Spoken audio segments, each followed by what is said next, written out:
So we'll take a look at Romans 18, verses 15 through 17. Again, because of our 4 o'clock hour and people's dedication to that hour, my intention is to be shorter than usual. Again, as has been our pattern in the evening assembly, this is going to be much more topical than exegetical, as we are doing somewhat as a follow-up to this morning's message. I really want to key in on verse 15. Verse 15 is where I'm kind of hoping we launch from with our topical discussion. But I wanted 15 through 17 to be read so that we can notice the similarity of this passage to the passage that we had this morning. Of course, we understand that Paul did write the letter to the Galatians. Paul did write the letter to the Romans. And I wanted us to look at the similarity of this particular passage in both letters. As I said before, some people refer to Galatians as the first draft of Romans, as Romans is believed to have been written a year later, if a year later, than Galatians, and they thought, Paul was kind of warming up and giving over a shorter version of this message of faith, justification by faith, to the Galatians, whom he had actually spent time with. And because of his lack of familiarity with the Romans, that necessitated a longer explanation with more illustrations and examples of faith by justification in the Romans letter. And that's kind of why we get the difference in, Galatians 5 chapters, Romans, 27? Some of y'all supposed to know how many chapters Romans had. 16? 16? 27. What book has 20? 16? Yeah? Okay, so next week we'll be preaching from Romans 17. From the message this morning, I think it's very important that we understand, as we look this morning at Galatians 4, 1 through 7, there's a concept. There's a concept that speaks to all of us, and we have to understand this and use that concept as one of the measures when we are examining ourselves. The Bible lets us know, Paul lets us know from Galatians this morning, that if you are an heir, you're an heir. If you're an heir, you are an heir. If you're an heir, you do, in fact, lay claim to and have ownership over the whole estate. Right? Right? That's what being an heir means. All this one day will be yours, son. Right? And so I can walk around with the confidence of knowing that all of this I lay claim to. I'm an heir. But because I am an immature heir, because I am a child heir, not yet brought to maturity, not yet brought into what has been coined as the fullness of time, deemed by the Father.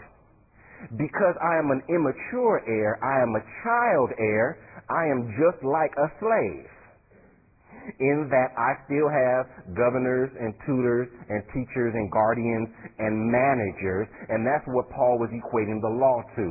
You are an heir. You lay claim to all the promises of God. You can rightfully have the confidence of knowing that you lay claim to all the promises of God. But because you are immature in faith, you are still under the governance of rules, regulations, discipline, and guidance. And these things are intended to help bring you into what is actually going to mature you. The discipline, the guidance, the rules, the regulations, the traditions, the ceremonies, they are intended, at least from the Mosaic Law standpoint, intended to bring you into recognition of your dependency or the necessity of your dependency on Christ. And when you are introduced to Christ, you start becoming aware of this thing that we call faith. And then there is maturity and growth and development in faith. And with the maturity of the faith, then the Father says we no longer need the governors and the tutors and the teachers, guardians, and managers. And because you have shown yourself mature, you now actually get to lay your hands on what you already claimed ownership and right to. Is that all right? Is that all right? And what we're looking at is that immaturity of faith necessitates law. Amen? Amen? Because, we often, we get into this whole, law versus liberty, and they're not versus each other. They have something to their, in accordance with each other if we look at them the way that God intended for us to look at them. And our immaturity of faith is the one that's going to have us anchored to this law. Because what faith brings is the very same thing that the law brought. Plus. Amen? The law is going to keep me under control because I can't keep myself under control. I'm too immature to keep myself under control, so the law draws limits for me. Right?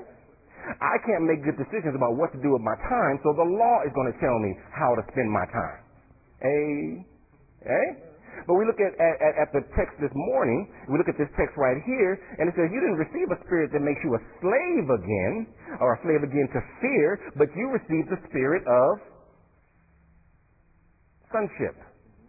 You receive the spirit of sonship, which means you are a child, which means that God intends for us to perceive ourselves much more like Christ than some of us are willing to perceive ourselves. Some of us are afraid to really claim the power of the Spirit's deity that God is giving us. Right? Right? God says if the covering is really there, when I look at you, I'm seeing the covering. I'm not seeing your shortcomings. Right? When you look in the mirror, you need to see what's really there.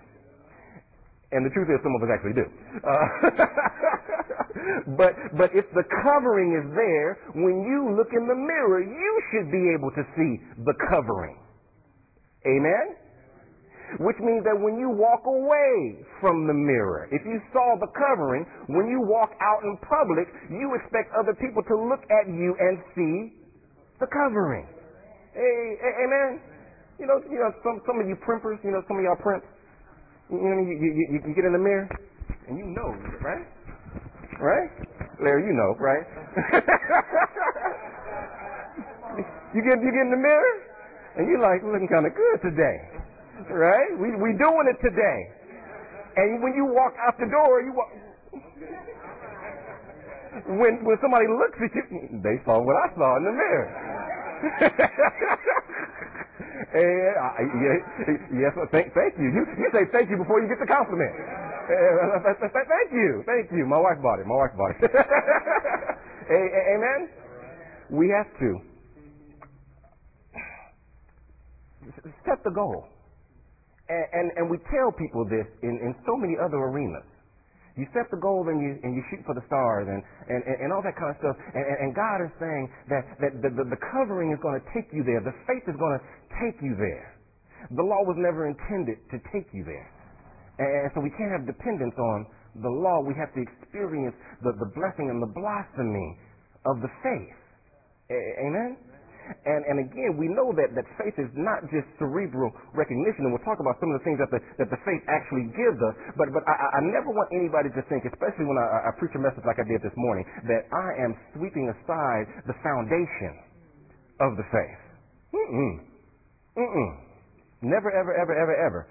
First, foremost, primary, necessary. Nothing happens if the foundation is not there. I'm preaching as the Bible preaches, is that there's more to the gospel than the foundation of the gospel. And that the reason we need the foundation of the gospel is so that we can build up to what God has called us to be. Is that all right?